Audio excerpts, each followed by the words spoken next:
All right, so what did you all think about Survivor Series? I know at the end, I don't think the crowd was very happy with it, but overall, how was the War Games? I think it was good. First match was the women's WarGames match. That actually went pretty decent. I would say a pretty good match. Overall, we had these good moments where we had was it Io Sky in the top of the cage, and AJ Lee was trying to give it a trash can towards there. She couldn't reach it. That was a funny part. Yeah. And then Rhea Ripley helped her up, and she was able to do the trash can. Yeah, that was good. I did like it. I was worried about how are they going to put Nia Jax and the other lady together because they're both, Oh yeah, yeah. heavy hitters, and they're dominant in the wrestling. So like, how are they going to do that? Like, how are they going to cripple them or to like slow them down? Yeah, I was thinking the same thing too about Lars Legend and Nia Jax. And I feel like they still did pretty good in that match. I would say in that match. Now, the one my favorite was Becky Lynch in there because when AJ Lee was coming out, she was like, "Oh, like what is going to happen?" Yeah. But then also when Io Sky jumped on those ladies from the top with the Her trash reaction cans, was like, "What?" it was just like, "What just happened?" Like she couldn't believe that. Like what just happened, and it was pretty good. I did like the whole match. I thought it ended well. I think it went good. Yeah, the finish was really good. I like that finish. Then of course we had all the pyro coming out. That's pretty good. It gets started to the pay per view. Then next we had Dominik versus John Cena, which that was I actually did enjoy that match too. A really enjoyable match.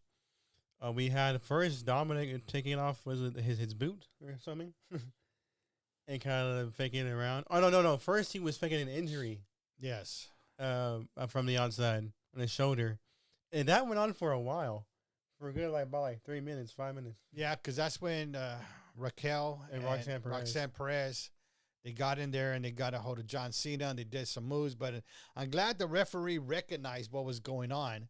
Like he knew something because he was going to do 1, 2, 3 count already, but then he goes like, "Wait a minute, something's not right." So I was glad the referee did do that because if not, well, he still won anyway. Only it would have cost John Cena the match. And then after that was when he took off his boot. I think he was going to try to hit Johnson with the boot again. But then out of nowhere, we see the return of Liv Morgan, which I was very surprised and excited to see.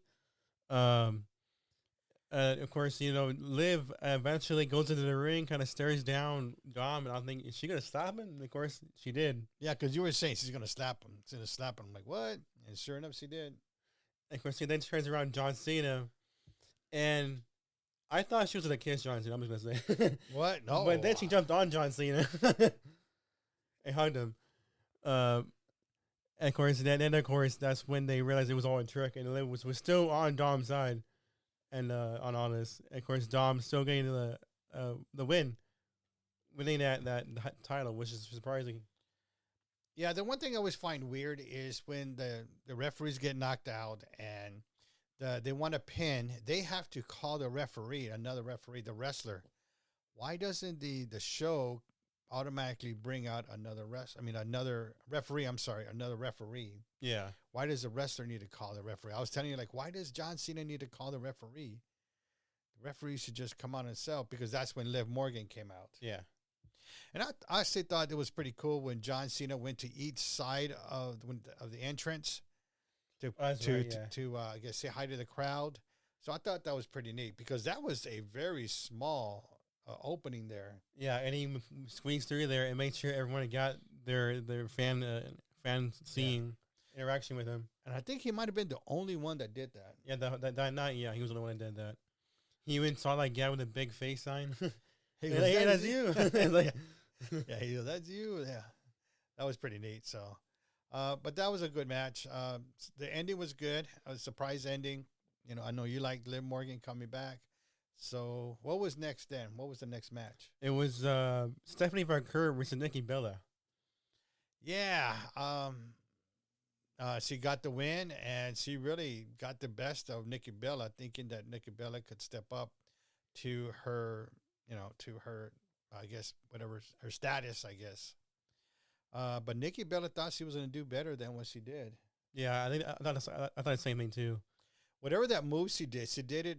She did that move to Nikki Bella on the announcer Oh yeah, table. that was Kiss. Yeah, That was really good. and I don't know, one of the commentators said, Yeah, it was Wade Barrett. I think it's in a comment, and then Cole was like, "I'm not gonna say anything about front row seat watching it or something. I bet you a lot of guys had their cameras out there right there, and like they're both boom boom, like what? And then she did it again in the ring. In the ring, and that's when it finished. And you can see her hands are just like all like, and I don't know what Nikki Bella's going to do. I mean, she wants to win this championship, but it doesn't look like it's going to happen. Well, I guess not against Breakker, whatever her name is. Yeah. So, or maybe it's not just in the story for Nikki Bella. I don't really think so either. I'm not really sure how long she's gonna stay here, but it's been a good run so far. But let's admit, I mean, she wasn't that great of a wrestler as it was. You know, they lost a lot. You know, I mean, they win, but you know, she was good when she was with another person, with her sister. So, yeah, Bree. Yeah. So, but back here got the win, which I liked. So that was good. Yeah, next we had the men's WarGames match, which had a great start, I would say, with who started out this match? It was CM Punk and Bron. Yeah, Bron Breakker. Bron Breakker. That was a good start to the match already. They had a good run for about 5 minutes. That was pretty good. I like that start of the match. But then out of nowhere, we see Bron Breakker, his neck getting injured. And he was off to the side for a while. No one even wrestled with him. He kind of let them alone. I'm assuming, the referees were talking to him for a little while. I saw CM Punk go over to him for a little bit too, off to the side of the camera. So it looks like he was all right because he got back in the match pretty good. Yeah, I don't know if he got a little stunned or something, like where he needed to catch his bearings. Like, okay, I need to sit here a while to get everything back. All the stars go away or something, the birds going around him or something. But didn't that happen to somebody else too? That had the neck. There was another person in there towards the end that I don't know. It wasn't Logan Paul. It was somebody. I don't really caught that. But we had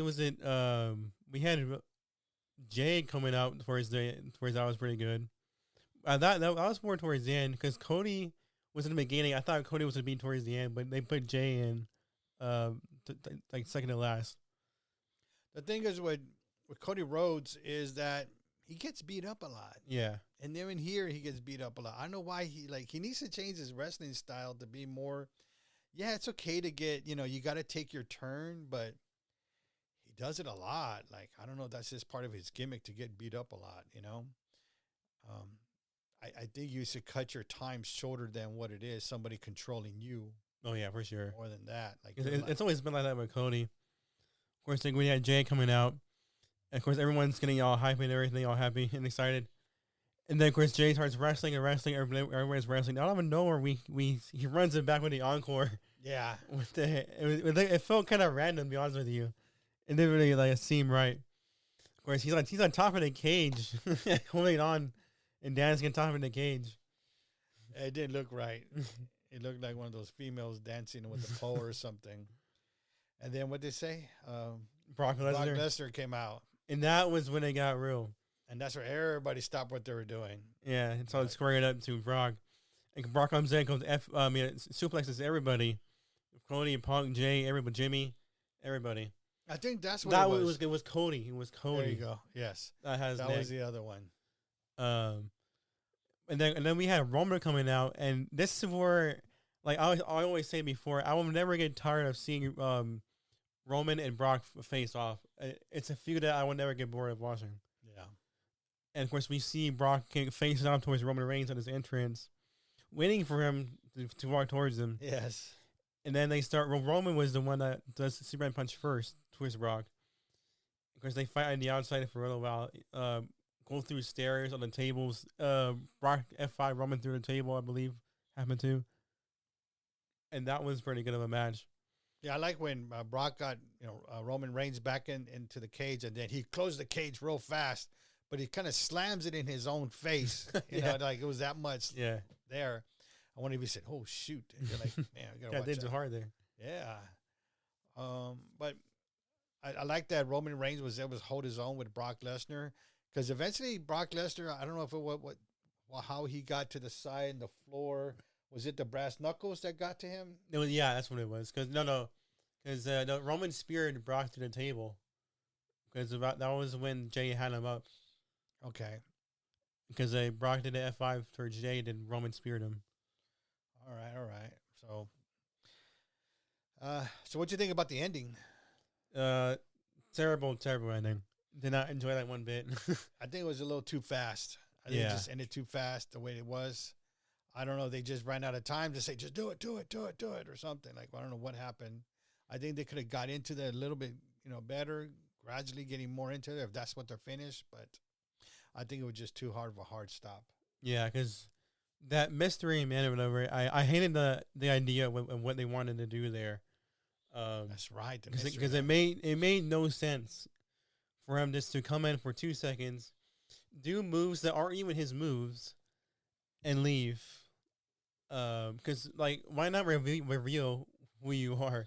Yeah, because we know it wasn't Seth Rollins. Yeah, because this guy was stockier and more buffer, and it wasn't as tall as Seth Rollins. So what are your thoughts about who it is? I think it has to be Theory.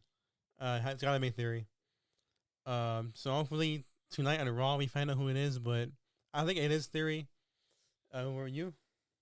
I think I told you I was thinking Austin Theory last night, but if it is Austin Theory, it's finally. Remember, we've been talking about Austin Theory for a year and a half already. How he needs to get up and he needs to do something exciting to get the crowd behind him, to move it back to his status where he was before Vince McMahon left. Yeah. And after he left too, he kind of stayed there a while, but then he went boom all the way down. And I think this is a perfect moment for him. He just got to make sure he grabs the mic, make some good promos, make some good wrestling matches, and just do everything right. This is his time right now, if that's him. Yeah. Unless it's Ben Pentower or somebody, I don't know. No, but that's shorter too. Oh, okay, all right, because he didn't do none of this stuff. So. Yeah, I would say it has to be Theory. I hope it is. But why would they make Theory do moves that already his moves? It just probably. I think they were just trying to trick us, but it was too obvious. It wasn't him. Yeah, it wasn't Seth Rollins. Even if he comes back and says, "Oh, it was me," I'm like, "No, it wasn't. It wasn't you. No, you're thinner. I mean, you're thinner than most, and you're taller." So, but I think overall, WarGames was good. Like I said, terrible ending, but that was good. We are 2 weeks away from John Cena's final match. So far we're still going down in the brackets of the tournament, and so hopefully it will be good. 2 weeks away. I know this Saturday we're going to a deadline with NXT. Yes. They're coming to our hometown, so we will be there in person to see it. And we will do a podcast on that, our thoughts. Yeah. I know, like I said, Joe Henderson's going to be there. Jordan Grace. I know Ricky Stark's going to be there. Oh, yeah, I forgot about him. But now he comes about Ricky Saints now. Yeah, I remember we saw him in AEW one time. Yeah. That's pretty good. All right. Shoot, that'd be good. So I guess we'll see y'all next time. Peace.